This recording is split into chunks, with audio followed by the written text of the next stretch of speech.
When man-haters talk about why men are running to the right, religion, etc., they'll often claim that when women entered the labor force and started being paid for their labor, they were paid less than men and were sexually harassed and assaulted in the workplace.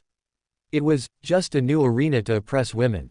They'll claim when there's a significant perceived liberation of women, there'll be an equal amount of significant blowback because historically, men have utilized law, violence, religion, and social and cultural norms to establish and maintain the patriarchy. They'll claim women are significantly outpacing them in school and in the job market, thus, are not picking them as much anymore since they no longer have to pick them for economic stability. They'll also claim that's why there are these spaces telling them, yeah, we'll make it harder for her to leave you.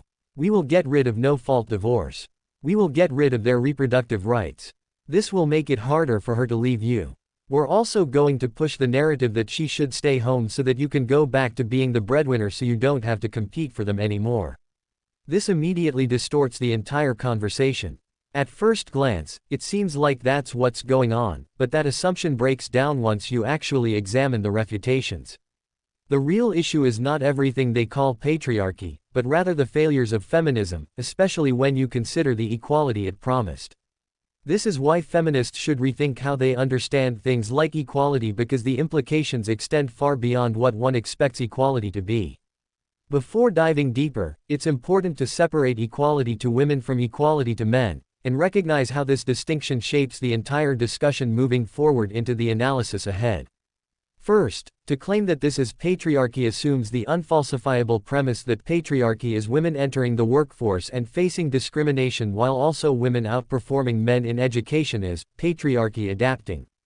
These assumptions collapse because if every outcome is evidence for the same theory, it becomes difficult to test whether the theory is actually correct.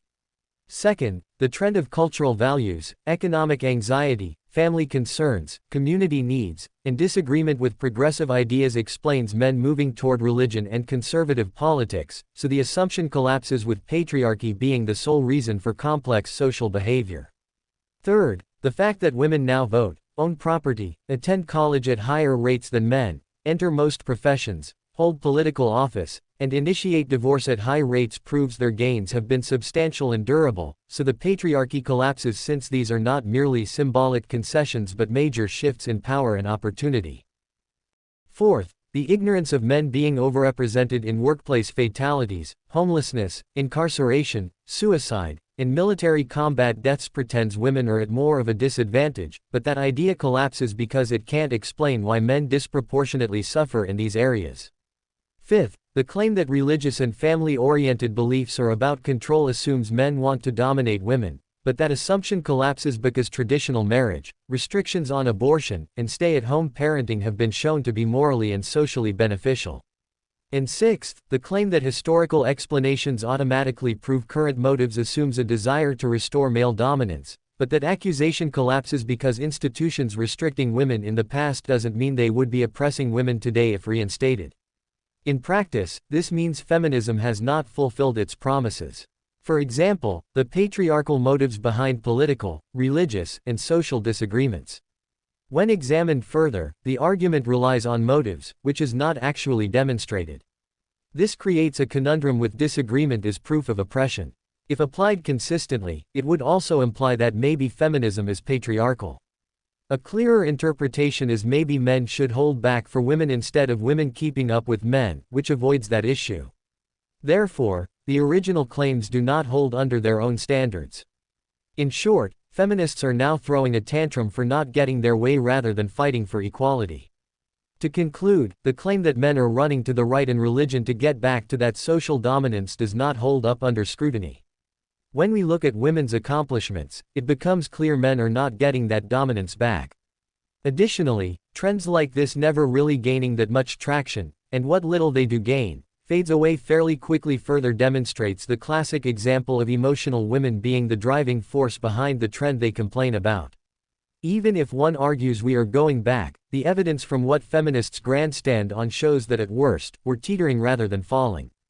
Overall, the most reasonable interpretation is that at least right now, the weight on the men's side is gaining by mere grams because women still have the greater weight.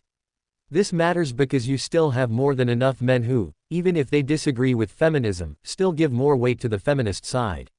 In short, not every man is running at the same pace, and any fair assessment of too few men actually making it to any dominant roles must account for why patriarchy as an oppressive force most likely won't defeat patriarchy as a guiding force.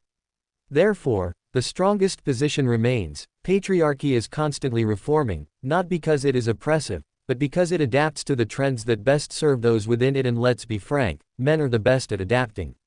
That is the conclusion drawn from the full analysis above. Any contrary view requires stronger evidence.